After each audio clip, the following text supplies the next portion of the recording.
दोस्तों की कहानी, दोस्ती के गाने और मोहब्बत, ये सारी बातें सुनने में कितनी अच्छी लगती है।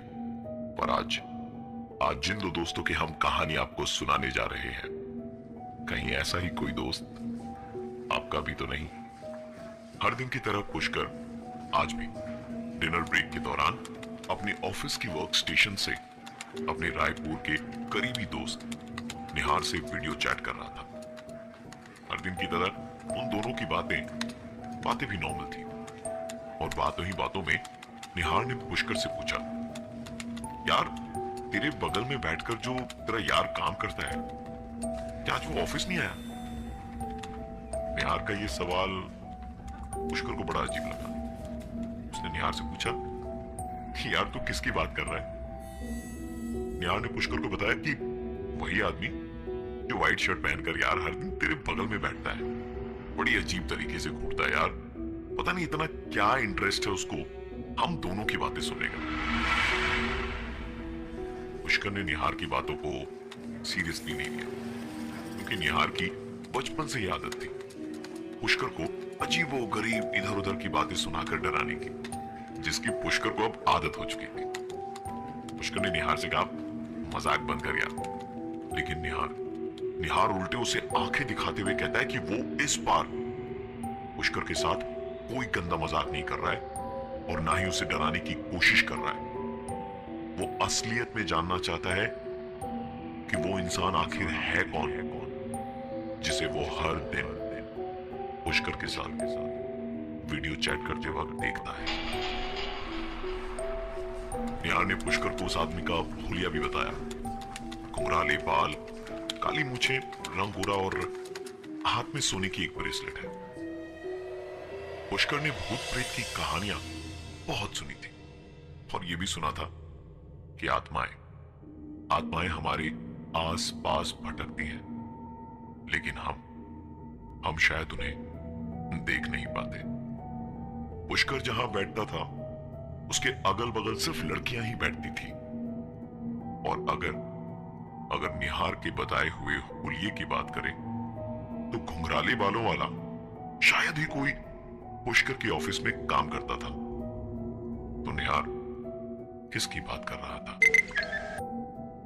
पुष्कर के दोस्त निहार ने उसे बताया कि उसके साथ वीडियो चैट में वो एक ऐसे इंसान को देखता है जो बहुत ही अजीब तरीके से उसे घूरता रहता है।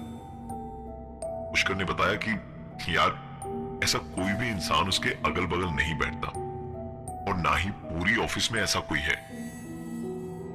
पुष्कर निहार से बात कर ही रहा था कि अचानक एक जोरदार आवाज ने उसका ध्यान खींच लिया। कमरे की सारी बत्तियां गुल हो गई थी। पुष्कर ने कहा, निहार तू यहीं रुक, मैं 2 मिनट में वापस आया। बाहर जाने पर पता चला कि ट्रांसफार्मर में आग लगने से सारे इलाके की बत्ती गुल हो गई है। पुष्कर का कंप्यूटर यूपीएस की बदौलत अभी भी चल रहा था। वो जब वापस अंदर गया तो ये देखकर हैरान था कि निहार किसी से हंस हंस कर बात कर रहा था। पुष्कर ने कहा कि तू पागल हो गया क्या? किससे बातें कर रहा था? निहार ने बताया कि वो उसी आदमी से बात कर रहा था जिसका जिक्र उसने अभी थोड़ी देर पहले किया था। पुष्कर ने अपने अगल बगल देखा और उसे कोई नजर नहीं आया। उसने कहा, यार मजाक बंद कर निहार। पर निहार ने एक बार फिर कहा कि वो कोई मजाक नहीं कर रहा और वो आदमी जिससे निहार बातें कर रहा था वो इस वक्त पुष्कर के ठीक पीछे खड़ा है। इतना कहने के साथ ही पुष्कर का कंप्यूटर, जो अब तक यूपीएस की बदौलत चल रहा था, वो भी बंद हो गया। पुष्कर की हिम्मत नहीं हो पा रही थी कि वो अपने पीछे घूमकर देखे। पूरे कमरे में शांति थी। तभी उस शांति को भंग करते हुए पुष्कर का फोन बजा। पुष्कर की धड़कनें तेज हो गई थी बस एक फोन रिंग से। शायद शायद जिंदगी में पहली बार एक फोन रिंग से वो इतना डरा होगा। फोन निहार का ही था, लेकिन पुष्कर ने फोन डिस्कनेक्ट कर दिया। एक बार फिर कमरे में पहले जैसी ही शांति छा गई। लेकिन ठीक 10 से 15 सेकंड के बाद पुष्कर का फोन बजा, जो लगातार बजता ही रहा। अंततः परेशान होकर पुष्कर ने फोन उठा ही लिया। निहार ने कहा, यार तू चुपचाप मॉनिटर के सामने क्यों बैठा है, बात क्यों नहीं कर रहा? लगता है तू मुझे देख सुन नहीं पा रहा है। पुष्कर ने कहा, क्या बकवास की बात कर रहा है, मेरा कंप्यूटर बंद पड़ा है। सुनकर निहार ने कहा, ठीक से चेक कर, क्योंकि मैं तो तुझे देख पा रहा हूं। बत्ती गुल हो जाने के कारण पुष्कर का कंप्यूटर जो यूपीएस पर चल रहा था वो अचानक बंद पड़ जाता है। पुष्कर के दोस्त निहार ने उसे फोन करा और कहा, यार तू वीडियो चैट पर कुछ बोल क्यों नहीं रहा है, ऐसे चुपचाप कंप्यूटर के सामने क्यों बैठा हुआ है? पुष्कर ने बताया कि कंप्यूटर तो बंद पड़ा है, ना बत्ती है ना ही यूपीएस में बैटरी बैक, तू मुझे देखेगा कैसे भाई? निहार की हंसी छूट पड़ी तो उसने कहा, बड़ा आया हीरो बनने, मुझे मालूम है बॉस, अंदर ही अंदर तेरी हालत बहुत खराब हो चुकी है।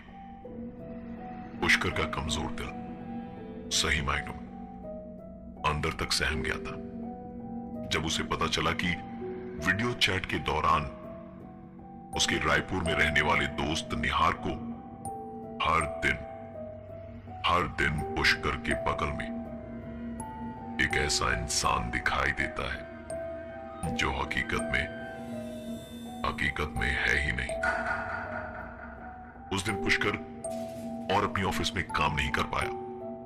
हर रोज की तरह ना ही अपने दोस्तों से मिला और ना ही किसी ढाबे पर बैठकर गप्पे मारी। गुड़गांव की कड़कती ठंड में उसके पसीने छूट रहे थे। वो इस कश्मकश वाली परिस्थिति में रायपुर अपनी मां को फोन लगाता है, किंतु किसी कारणवश उसके फोन का उसे कोई जवाब नहीं मिला। निहार की बताई हुई बातें और इस इंसान का होलिया याद कर सारी रात पुष्कर की आंखों से नींद गायब थी। उसका डर उस पर हावी हो चुका था। किसी तरह आज की ये भयानक रात गुजरी और सुबह जब उसकी आंख खुली तो उसने पाया कि कल रात वो सोफे पर ही लेट गया था और उसके हाथ में लोहे का एक सामान था। उसे बचपन में मां की कही हुई बात याद आ गई। पुष्कर की मां कहा करती थी कि जब भी कभी कोई डर या भय सताए तो हाथ में लोहे का कोई सामान ले लो। शायद बीती रात पुष्कर इतना ही डर गया था कि उसने लोहे का कोई सामान लिया, लेकिन उसे यह बिल्कुल भी याद नहीं कब, कहां और कैसे। पुष्कर ने अपना होश संभाला और ऑफिस के लिए तैयार होने लगा।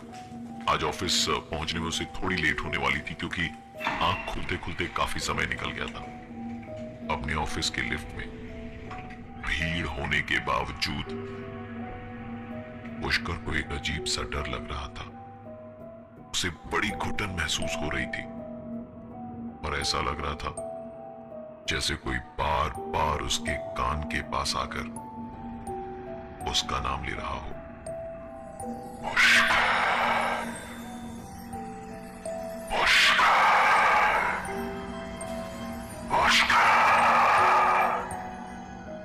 एक ठंडी हवा को वो अपने कंधे पर महसूस कर रहा था, मानो कोई जानबूझकर अपनी सांसें उसके कंधे पर छोड़ रहा हो। जबकि पुष्कर लिफ्ट की दीवार से एकदम कोने में सट के खड़ा था। सोते जागते उठते बैठते पुष्कर को अजीबोगरीब आवाजें सुनाई देती, मानो कोई उसे बुला रहा हो।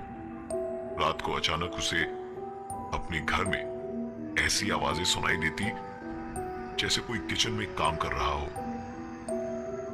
फ्रिज का दरवाजा खुला पड़ा था और जिन बोतलों में उसने पानी भरकर रखी थी वो आधी खाली पड़ी थी। रात करीबन 2 बजे पुष्कर के फ्लैट की डोरबेल बजी। उसने आधी नींद में ही उठकर हिम्मत जुटाई और दरवाजा खोला, परंतु वहां कोई भी नहीं था। उसे लगा कि शायद उसकी ही सुनने में गलती हुई होगी। दरवाजा बंद कर जैसे ही पुष्कर पलटा कि एक बार फिर पुष्कर ने आई होल से देखा तो उसे अपनी आंखों पर विश्वास नहीं हो रहा था। दरवाजे के उस पार उसका दोस्त निहार खड़ा था। पुष्कर आई होल से उसे देखे ही जा रहा था कि तभी निहार ने दरवाजे पर हाथ से जोरदार प्रहार किया। हड़बड़ी में पुष्कर ने दरवाजा खोला। सामने निहार खड़ा था, जिसकी हंसी का ठिकाना नहीं था, क्योंकि एक बार फिर पुष्कर उसके मजाक का शिकार बन गया था। निहार और पुष्कर रात को जगकर बात कर रहे थे, पर थकान इतनी ज्यादा थी कि कुछ ही देर में गहरी नींद में सो गए। करीबन 15 मिनट के बाद निहार की नींद एक अजीब सी आवाज से टूटी। निहार ने पुष्कर को नींद से उठाया और दोनों दबे पांव किचन की ओर गए। फ्रिज का दरवाजा खुला था और पानी की भरी हुई बोतलें आधी खाली पड़ी थी। सबसे आश्चर्यजनक बात यह थी कि वो दोनों किचन के सामने ही खड़े थे और वो आवाजें स्पष्ट रूप से सुन पा रहे थे, परंतु ना तो कोई बर्तन हिल रहा था और ना ही वहां उन्हें कोई दिखाई दे रहा था। सुबह की पहली किरण के साथ वो दोनों वहां से ट्रेन पकड़कर रायपुर के लिए रवाना हो गए। दोनों रायपुर स्टेशन पर रिक्शे की खोज में थे। तभी पुष्कर को सामने पान की दुकान पर एक आदमी दिखाई दिया, जिसके बाल घुंघराले, सफेद शर्ट, हाथ में सोने की ब्रेसलेट और तो और उसकी मूंछें भी थी। पुष्कर ने पहली बार उस आदमी को साक्षात अपने सामने देखा था, जो निहार को रोज वीडियो चैट के समय दिखाई देता था। वो आदमी पुष्कर को देखकर अजीब तरीके से हंसे जा रहा था। पुष्कर ने कहा, निहार यही है ना वो आदमी जो तुम्हें रोज वीडियो चैट के समय दिखाई देता था? निहार ने कहा, तुझे अभी भी याद है वो आदमी? वो तो मैं मजाक में यूं ही कहा करता था। कई बार कुछ झूठ इतने बड़े होते हैं कि वो हकीकत को छोटा कर देते हैं। और ये थी आज की एक कहानी।